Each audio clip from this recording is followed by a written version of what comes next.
It's been said that every quilt tells a story, and it's so true. But I also believe every quilter has a story to tell.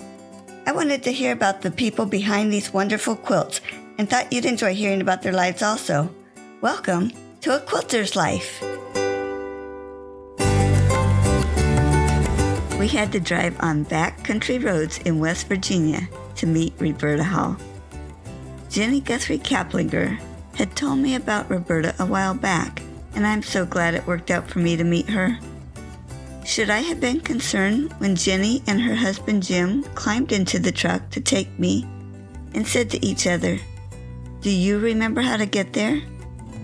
And then at a fork in the road they were again. Which way? Oh well, we have all day to get there. I just smiled and trusted them. And I'm so thankful that we arrived, had a wonderful lunch, and of course the best part was getting to know Reberta.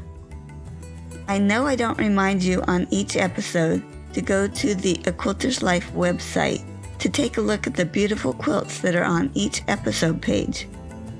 But you will want to take a look at Reberta's. Throughout her story, you'll hear how she loved to sing and she loved poetry. She shared several quilty poems, quilts, and pictures of her life, and those are all on the episode page, so take a look. Thank you, Reberta, for joining me on A Quilter's Life. I am so excited to hear your story. You're welcome. I wanted to start with Jenny Guthrie Kaplinger is your friend and evidently relative. So tell me how you got in contact with Jenny. Well, it was through quilting. I saw her grandmother's quilt in the quilt show at the Blennerhassett.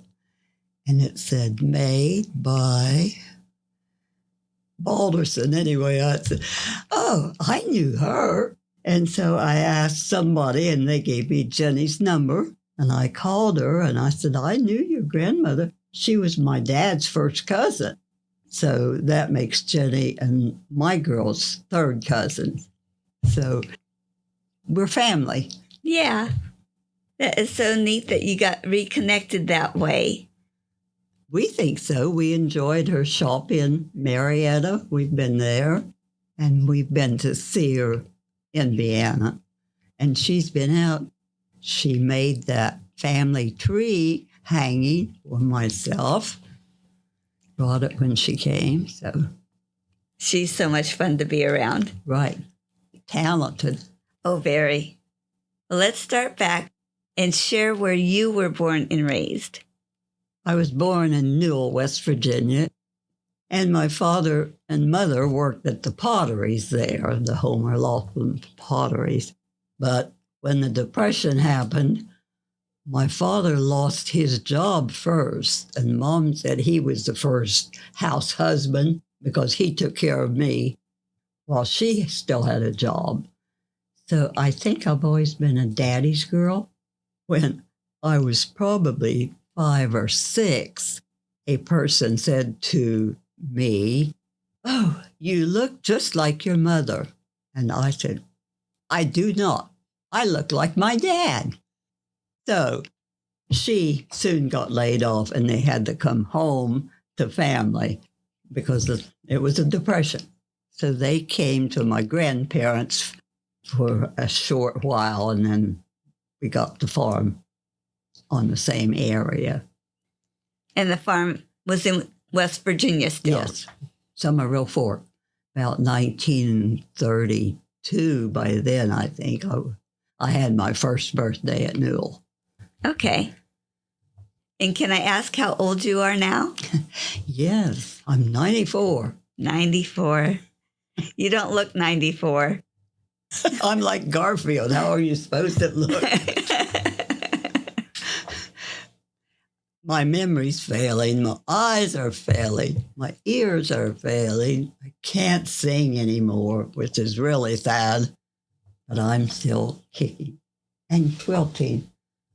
That is so wonderful. Yes, it is. I enjoy it. I have 6 baby blankets that I made this year stacked in there for the next generation. I've had girls who mow my yard, girls who help clean the house. So I have 6 of them. I have their names on their blankets for when they have babies. Oh, wonderful. Lois is supposed to take care of distributing them because I don't expect to be here. Aw. You might be surprised. I don't want to be. I'm the oldest Brown now that we have a record of. The Browns died young mostly. So Yeah. Tell me a favorite childhood memory. I remember riding the horse when Dad plowed the garden. That was one. I like horses still. As a teenager, I had to go back to the farthest corner of the hill and bring the horse to the house. I never could make up my mind. Was it better to lead the horse and have her walk on my heels? Or was it better to ride and try to keep from falling off her nose? One of the things, this is as a teenager, there was a big rock up on the hillside that stuck out. We would stand there and sing on the radio, my cousin and I, and probably maybe a girlfriend and I. That's a favorite memory. Yeah. My dad was a jokester, kind of. I remember sitting in the living room and listening to Grand Ole Opry. And I said, I wish I could be on the radio. And Dad said, you can. I said, I can? Yes, go over there and sit down on it. It was smarty. It's a childhood memory, I guess. That was probably a teenage memory. I love that. I had never heard that one before. Well, he had a wry sense of humor. Well, I want to hear about you wading in the creek. That's a favorite childhood memory. It was in my grandfather's, and grandfather's is where you bond with your cousins. So I was an only child for 13 years. So I always wanted siblings and begged for siblings. When I was 13, I had a baby brother. Well, after I had my first child, I had a baby sister. Oh, wow. So my sister is older than my daughter. Not much, but older. My sister lived next door, so they chummed, and Lois and her brother chummed. Because my sister, well, we never lived in the same household, but it's always interesting that she and my brother and I share a lot of the same things, but we were never in the same household at the same time. Yeah, that's interesting because even siblings that do grow up together, even though it's different times, sometimes they don't share the same thing. So that is very interesting. Mm-hmm. We still have our picture taken together, and I just had one of them. I said, what changed? We look a little different. A little. Do they live near here then? My brother lives in Mineral Wells, and my sister moved to South Carolina after her husband retired. They did live in Parkersburg. We always have a family tradition. My dad built a fireplace in the backyard, and we had 4th of July breakfast. So we still have breakfast on the 4th of July outside as a family. So she won't be here this year because she's in South Carolina, but my brother and his family and my family will be eating breakfast when everybody else is beginning to think about, usually we eat about probably 10 or 10:30 by the time we get everything ready. Nice. That's the only time we get together, really, as a family. Would you like to share about meeting your husband? I don't even remember meeting my husband. He worked for my uncle, so he was always there, kind of. He was a truck driver. They had a trucking business, and Actually, I asked him to take me to my grandmother's to stay the night, and in my diary I wrote, I don't know how this will turn out. It turned out pretty well. Oh, nice. Yes. Every family has troubles and sorrow, but we had a good life. We lost our first baby he was a preemie. Yeah. We lost our 2-year-old to leukemia. And our son David was killed with a tractor in 1984. So that's my family now. Yeah. We just have to keep on. Always a sadness that's always with you. Yeah. We are thankful, but we went through, my granddaughter at 2.5 years old came down with leukemia. Is that right? And like you experienced, I was familiar with that, and I thought it was going to be a death sentence. But praise the Lord, she survived and she's doing well. Uh-huh. But yeah, in 1984, they didn't have the knowledge that they have now. Uh-huh. Well, see, he was 59. He died. Oh, okay. The tractor was in 1984. Okay, I'm sorry. The leukemia was earlier.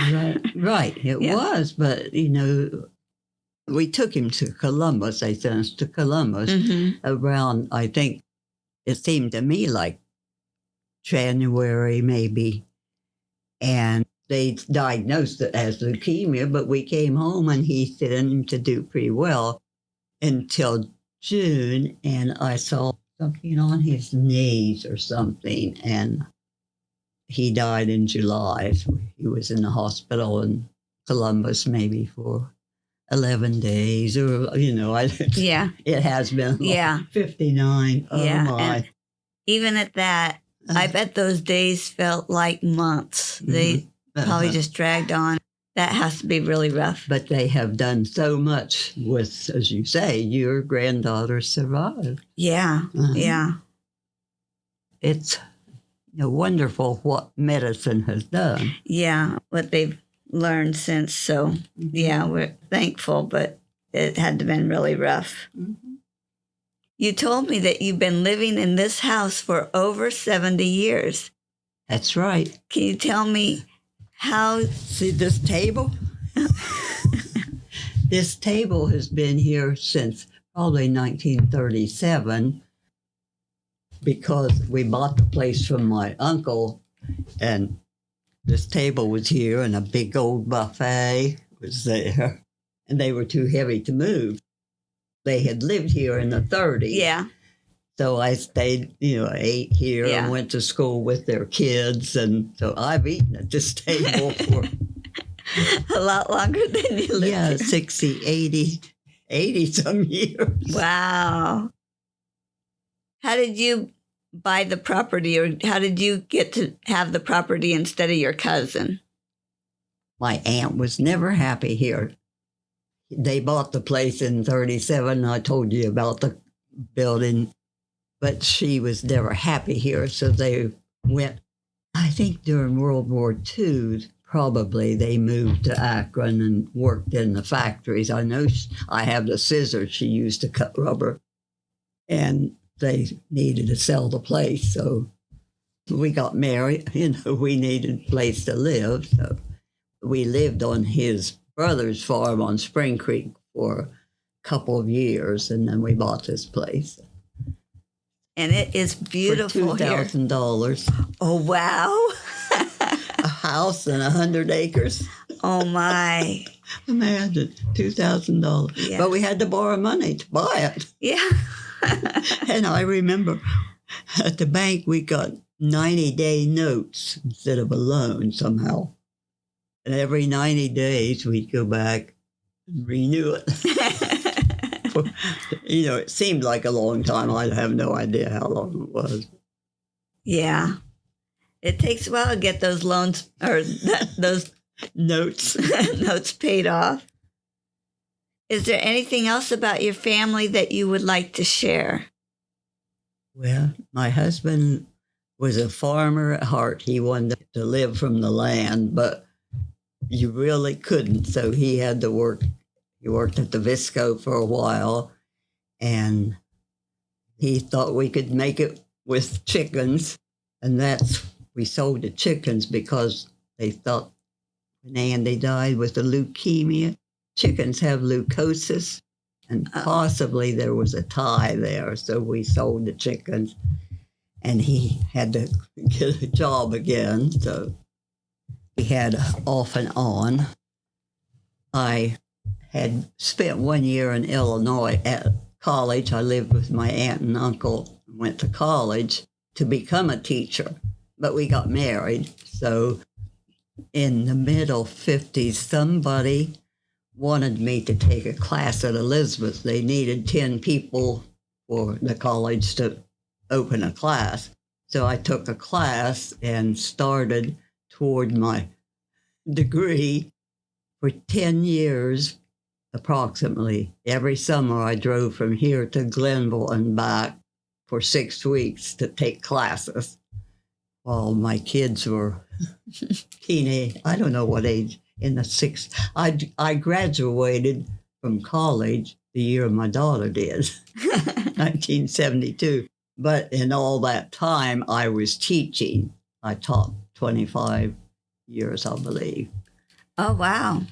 So those were busy years, I guess. I think that's why I don't have many memories. I didn't have time to make memories. In some years where I was so busy, I call them my black years. I just can't remember details about them. Okay. Yeah. So you know what I do. Speaking about. You just get so busy. I don't know how many greats you have, but if you could talk to future generations of yours, how do you think your family in the future will look back on your life and describe you? I'd like to think they would see me as an optimist, always trying to look for the best. But I tell myself I'm really a pessimist, trying to pretend to be an optimist. I enjoyed life. I think they all know that. One of the songs that we sang in high school, I was in the chorus, was, I love life, I want to live. I enjoy all the fullness, take all it can give. And, I do. I have had a wonderful life. So I hope they think of me as a happy person, looking on the bright side. And then is there something that you would like to say to them? I really, in a way, trust in the Lord with all your heart. He will direct thy paths.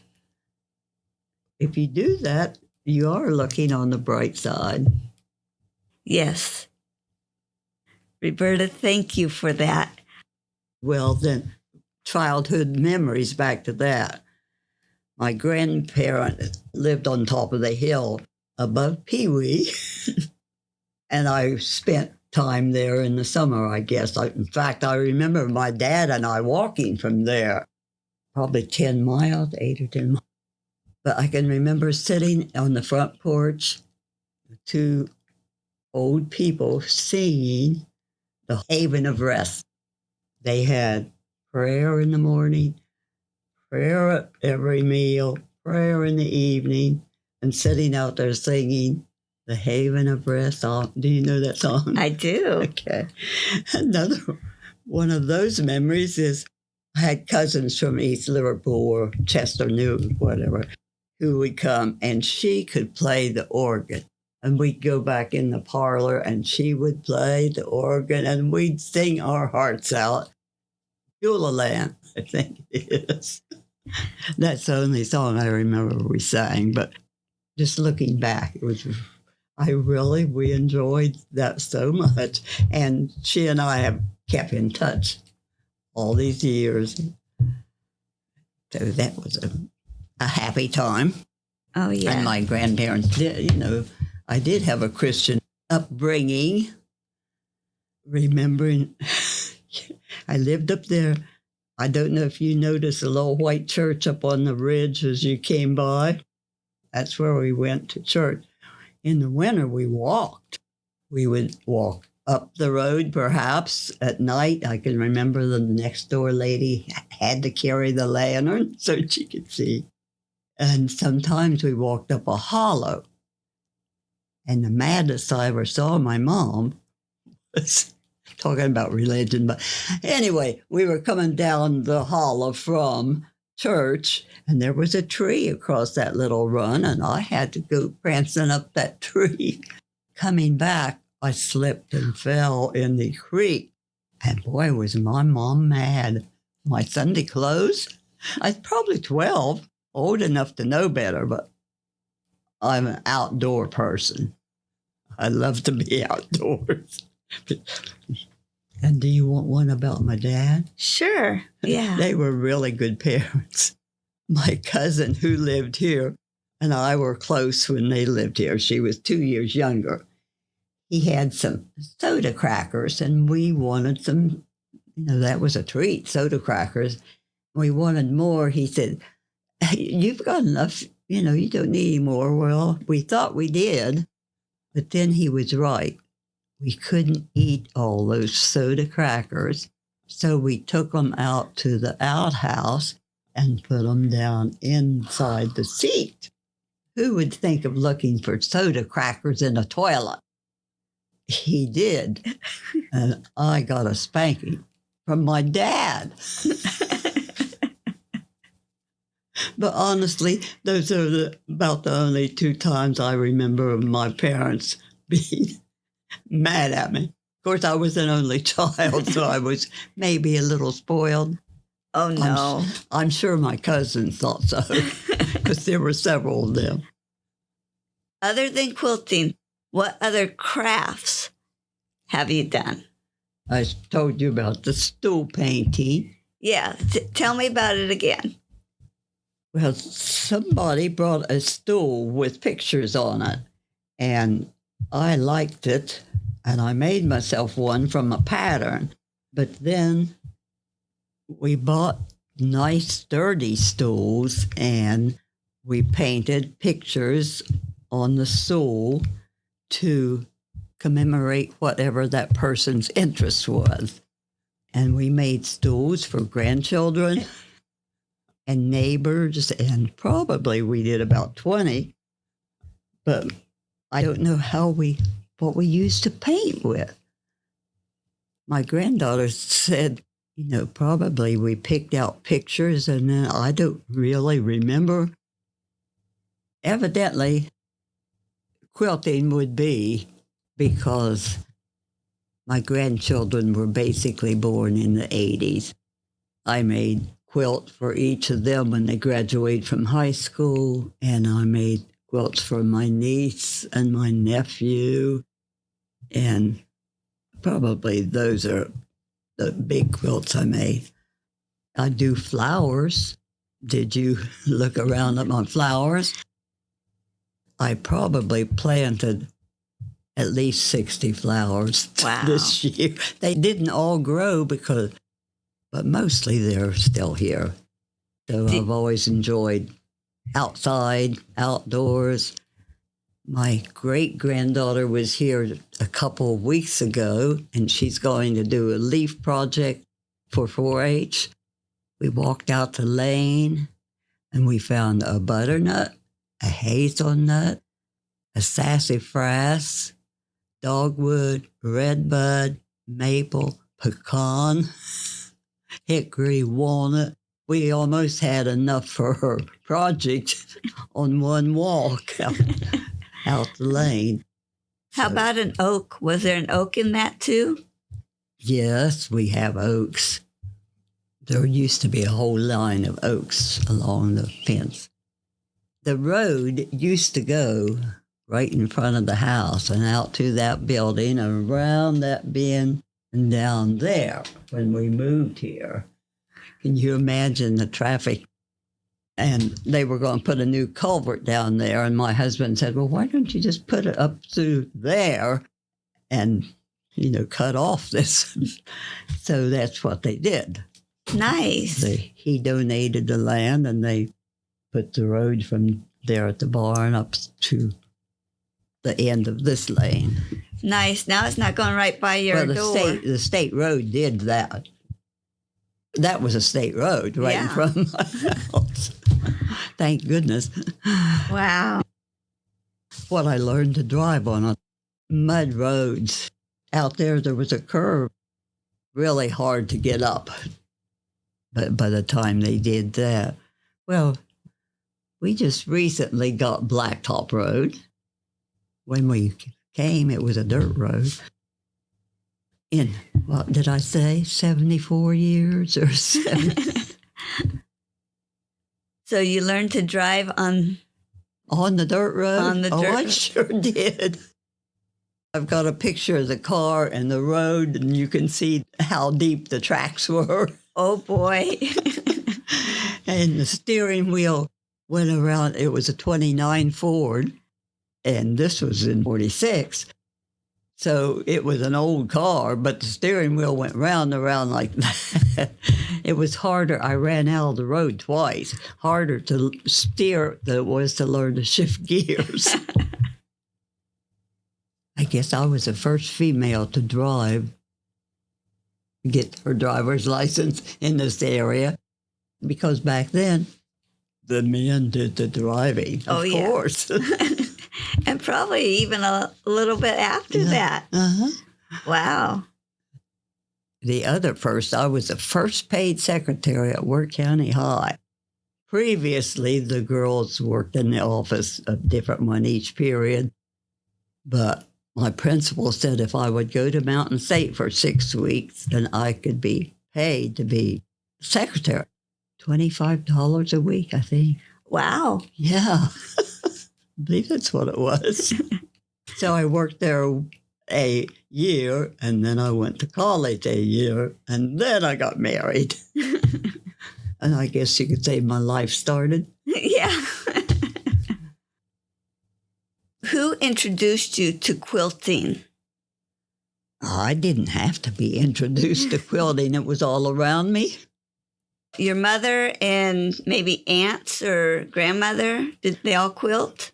Yes, I have quilts that my grandmother made, but I never did learn actually quilt. I did those cushions over there. Maybe one of my aunts and I found some antique blocks, and we made cushions for each of my cousins. So that was probably when I started with quilting, was making those cushions.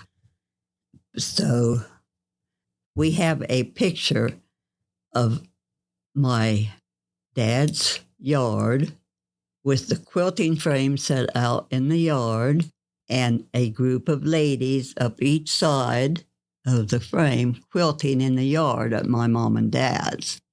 This corner was Grandmother Brown, and on this corner was Grandmother Somerville. So it was a family. And in this area, the Ladies' Aid quilted. They quilted for other people. And I think that they told me they charged a penny a yard. No, a penny. Surely not a penny an inch. Oh, gee, I forget what it did say. But, you know, Lois had the treasury books down here. And even recently charged $35 for doing a quilt. But that's how the Ladies' Aid raised money. And they met every month at somebody's house and would put in a quilt, and everybody would work on the quilt, and then they would either move it to the next house or leave it at that house. And so that's an early experience of quilting. I was just an observer mostly, but I've heard a lot of stories of kids being underneath the quilt frame. Did you do that as a child? I don't think so, but I do have I thought was funny story. My granddaughter, Natalie, was here, and we were making her graduation quilt, I think. And she was cutting out the squares. And she cut out a square and then lay a piece of fabric down, cut out another square, and then another square. And what happened to the squares? They got bigger. And we had squares that were this big and squares that were this big. So it dawned on us what was happening. And we decided we made her quilt out of the bigger squares. And the smaller squares, we made her brother's quilt. But I had to find masculine material for some of the blocks because he was a male and her quilt was mostly flowers. So I'd forgotten that, but it happened. The other thing she said was sometime somebody was making her a quilt, might have been her other grandmother, but she wanted to quilt. So she took the needle and made some lines of quilting, but nobody told her to pull up the knots.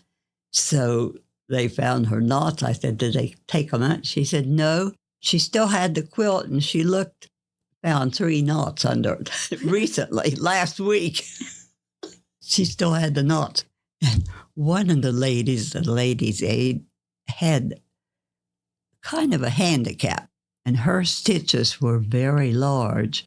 And I think that later, after she went home, that probably they did take out some of her stitches, because they were really good quilters.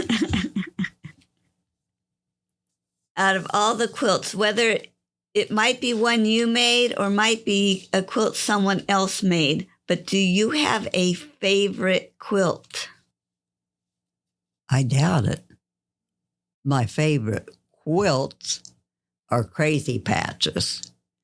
And I made a crazy patch comfort for each of my children for their bed. So I made those 3 crazy quilts for them. Then I made myself one for my couch. So the crazy patch is my favorite. It's probably what I liked about the stools. Yeah. Variety. The family favorite, I would say, would be the flower garden. My sister-in-law had 6 brothers. She made a flower garden quilt for each brother. And one of the quilts I wanted you to see is a miniature flower garden that my dad's sister, Aunt Audrey, started when I was born, 1930. She started this little quilt for me. Well, she didn't get it finished. I don't remember her as a quilter even, but when my cousin was born, we passed that quilt to his mother, but she didn't get it finished. When my next cousin was born, we passed it to her, and she didn't get it finished. But when Colleen was born, she finished it. And so we have that flower garden that started when I was born in 1930 and was made for Colleen in 1951. And Lois has made a flower garden. My mother's specialty was a double wedding ring. So she's made double wedding rings for a lot of her grandchildren. So those are my 3 favorites. How's that? Yeah, that's great. And those are great quilts. Over the years, you've seen a lot of tools come and go. Do you have a tool now that you are so thankful you have? A quilting tool? The cutting boards. Very convenient. Mine's lying in there on the bathroom floor. My house is so small. When you started, I'm sure you just had the scissors. Mm-hmm. And cardboard patterns, but I often made mine out of sandpaper so they didn't slip, like for the flower garden. Yeah. Did you have a particular, was it a fine or was it a rougher sandpaper? Oh, probably just a medium. Now, there's lots of steps in our quilting. There's designing it, and there's piecing it, and there's quilting it, and a lot of steps in between. What step do you look forward to? I think I enjoy the piecing, and I also like to whip the binding. This, after it's finished, but I like to whip. That's what I call it. What do you say if you're doing to a binding? That's a good question. I haven't really thought about it. Okay, I whip the binding. Yeah. You stick your needle underneath, and then you come up and take a little stitch, and then you... Yeah. And you've never heard that? Not for binding, and I think that's a good description. Somebody must have told me about it. Those two things. Now, do you piece by hand or do you piece by machine? Oh, that's a silly question. The machine is always up, right? Yes. Did you have to piece by hand when you first started? I'm not quite that ancient. No. Good. Tell me about your worst quilting experience. Well, Natalie and I thought cutting the squares out the wrong size would fit that category, probably. That would. But we have 2 quilts to show for it. Yeah, I find that a lot of times people have turned these worst quilt experiences into some of the best experiences they've had.